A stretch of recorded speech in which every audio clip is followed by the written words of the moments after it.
physics Aarti, Madhumita Mukherjee. I promise a better scoring in your physics.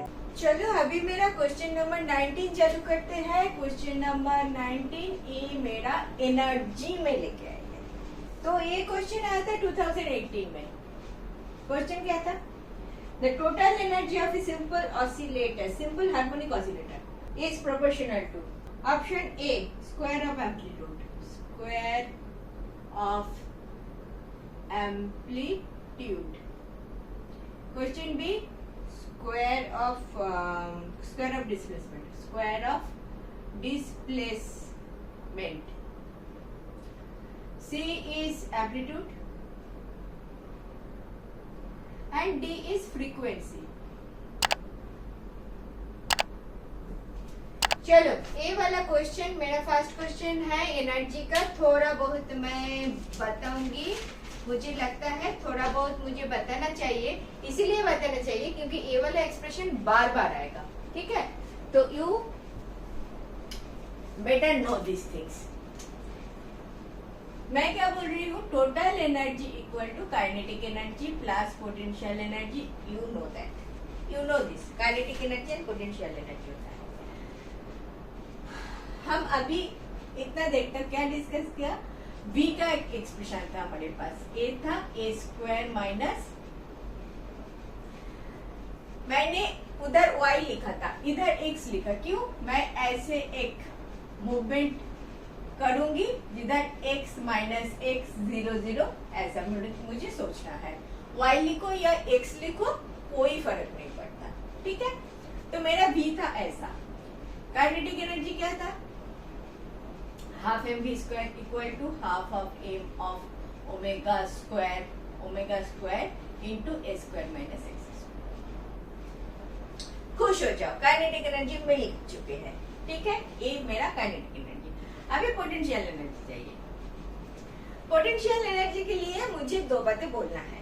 Potential energy कब आता है? जब ये वाला पेन को इधर से कोई स्टैंडर्ड लेवल है, इधर से इधर लेके जाते हो, H ऊपर लेके आते हो, तब इसमें एक पोटेंशियल एनर्जी आ जाता है। इसमें एक पोटेंशियल एनर्जी है। You understand this? This potential energy is how much? mgh।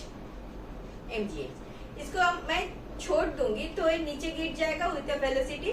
This potential energy will get converted into kinetic energy, ठीक है? Potential energy and kinetic energy में रिश्ता क्या है? एक बढ़ता है तो एक घटता है। पोटेंशियल एनर्जी अगर ज्यादा है, काइनेटिक एनर्जी कम है, काइनेटिक एनर्जी ज्यादा है तो पोटेंशियल एनर्जी कम है। इन बिटवीन मिड पॉइंट पे पोटेंशियल एनर्जी काइनेटिक एनर्जी 50-50 है, या तो एक रेशियो में होगा। मीनिंग बाय पोटेंशियल एनर्जी अगर ज्यादा है, काइनेटिक एनर्जी कम है, काइनेटिक एनर्जी ज्यादा है, पोटेंशियल एनर्जी कम है, टोटल एनर्जी ऐसे होता है। अभी इसमें आ जाओ, सिंपल हार्मोनिक मोशन में ये मोशन हो रहा है तो कुछ फोर्स तो होगा। इस फोर्स को बोलते हैं रेस्टोरिंग फोर्स। ये फोर्स कैसा होता है? समझो आपका पार्टिकल जा रहा है ऐसा, तो फोर्स का डायरेक्शन किधर है? Towards the mean position. Restoring force always towards the mean position, ठीक है? अभी ये पार्टिकल इधर घूम के इधर ही आ रहा है, फोर्स का डायरेक्शन किधर है? Towards the mean position. आके इधर because of its inertia it went this way, force का डायरेक्शन किधर है? Towards the mean position. इधर जाके फिर वापस आ रहा है towards the mean position. Force का डायरेक्शन क्या है? Towards the mean position.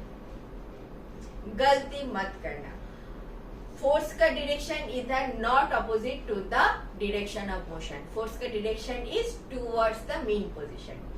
Okay, this is the fundamental point of oscillation or simple harmonic motion. This motion happens under a restoring force. The direction of this force is always towards the mean position of its path. Clear? बहुत clear? अच्छा, आगे मैं क्या करूंगी? ये वाला जो restoring force है is proportional to आपका x. जितना ज्यादा दूर जाएगा फोर्स उतना बढ़ते रहेगा ऑपोजिट डायरेक्शन में। ऑपोजिट डायरेक्शन में फोर्स बढ़ते रहे, जाते जाते इसको 0 बनाएगा, फिर वापस चालू होगा। आते आते फोर्स का डायरेक्शन तो सेम ही है, इधर जाएगा, फोर्स जितना दूर जाएगा फोर्स उतना बढ़ते रहेगा। इधर जब आएगा x का वैल्यू कम होते जाएगा, right? x is increasing in this direction, इधर x का वैल्यू कम होते जाएगा, तो फोर्स का वैल्यू भी कम होते जाएगा। फिर because of inertia it will go this way and force will be towards again the mean position. Clear this much? तो अगर दैट इज द केस, इसको अगर मैं इक्वल टू साइन करूं तो एक प्रोपोर्शनलिटी कांस्टेंट आता है, k आता है, x आता है and with a negative sign. Any doubt? नहीं डाउट, कोई डाउट नहीं है। F इक्वल टू दिस, ठीक है? अभी देखो हमारे Newton's law of second motion क्या बोल चुके हैं? Force is mass into acceleration. तो मैं मास इनटू एक्सेलरेशन कर रही हूँ। एक्सेलरेशन इक्वल टू मैं क्या कर सकती हूँ? k by m into x.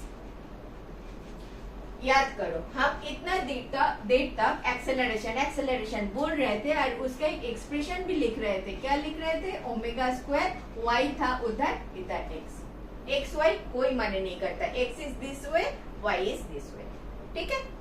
तो माइनस ओमेगा स्क्वायर x हम लिख रहे थे। ओमेगा क्या था? एंगुलर वेलोसिटी था। के देखो इसके साथ इसको कंपेयर करके मैं लिख सकती हूँ omega square x, where omega square equal to k by m और omega equal to minus km। कुछ लगता है ये सब जानते हो? जानते हो तो बहुत अच्छी बात है, रिवीजन हो रहा है, ठीक है? ठीक है, इतना ठीक है। अभी मुझे ये करके मैंने रख दिया क्योंकि मुझे इधर आना है। अभी पोटेंशियल एनर्जी पकड़ो। पोटेंशियल एनर्जी कैसे मिलेगा? मुझे काम करना चाहिए। ए पेन को इधर से इधर लेके जाना पड़ेगा, काम करना पड़ेगा। Potential energy equal to work. तो मैं एक dw वर्क करती हूँ। ये वर्क क्या होता है? फोर्स इनटू डिस्प्लेसमेंट होता है। Force into displacement is my work. इधर dw किया, इधर dx किया, ठीक है? अभी ये वाला फोर्स जो है, ये वाला वर्क जो हो रहा है, this is because of restoring force. Number one, तो ये फोर्स, ये जो वर्क हो रहा है, आप समझो इधर से इधर जा रहा है, इधर से dx दूरी तक आप लेके गए, उधर लेके गए। x is increasing in that direction, force is in this direction, so force and distance is opposite to each other. तो वर्क डन क्या होगा? माइनस होगा। फोर्स का direction is towards the origin, x का direction is away from origin, तो दोनों opposite direction में है, तो वर्क का W माइनस हो जाएगा। समझ में आ रहा है? अभी ये वाला फोर्स क्या है? फोर्स माइनस kx है, माइनस kx dx। मैं dw को दोनों साइड इंटीग्रेट कर रही हूँ। ये तो माइनस माइनस प्लस हो गया, kx dx हो गया। दोनों साइड अभी मैं इंटीग्रेट करूंगी, तो dw को इंटीग्रेट कर रही हूँ 0 टू w, इसको इंटीग्रेट कर रही हूँ 0 टू x। ये बात मेरे ख्याल से समझ में आ रहा है। नहीं आ रहा है तो मैं क्या करूं? w equal to k x square by 2, ठीक? k का वैल्यू इधर से ले लेते हैं, k का वैल्यू क्या होगा? k क्या दे रहा है? k equal to omega square m, k equal to omega square m, so m omega square x square by 2। एक क्या मिला मुझे? पोटेंशियल एनर्जी मिला। ऐड करो, टोटल एनर्जी क्या होता है? Total energy equal to kinetic energy plus potential energy. Add कर दो। काइनेटिक एनर्जी क्या था? Half of m of omega square of a square minus x square plus m by 2 omega square x square, half of m of omega square a square minus of half of m of omega square x square plus of half of m of omega square x square। Good cut गया, तो क्या रह गया? Half of m of omega square a square। आपका answer तो मिल गया, square of amplitude. Omega frequency, वो तो कांस्टेंट है, m तो कांस्टेंट है, डिपेंड कर रहा है a के ऊपर, a के स्क्वायर ऑफ एम्पलीट्यूड। नाउ एक चीज देख लो, this amplitude is also constant, variable नहीं है, x नहीं है, a है। Total energy is constant, total energy which is summation of kinetic and potential energy is always constant. This is the expression for your total energy. क्यों मैंने इतना किया? क्योंकि मुझे चाहिए, आप याद रखो ये वाला expression, half m omega square a square is the expression for total energy. बहुत सारा क्वेश्चन आपको इस फॉर्मूले में आएगा, इसीलिए मैंने इतना कहानी बताई. कहानी पसंद आई? आए तो अच्छा है, नहीं आए तो भी ठीक है. आपको ये वाला चीज याद रखना है, total energy is always constant and this is the expression. ठीक है, तो आपका this option is the correct option. Okay, next देखते हैं. Thank you for watching. Last 20 years of questions I have solved like this. If benefited, do watch.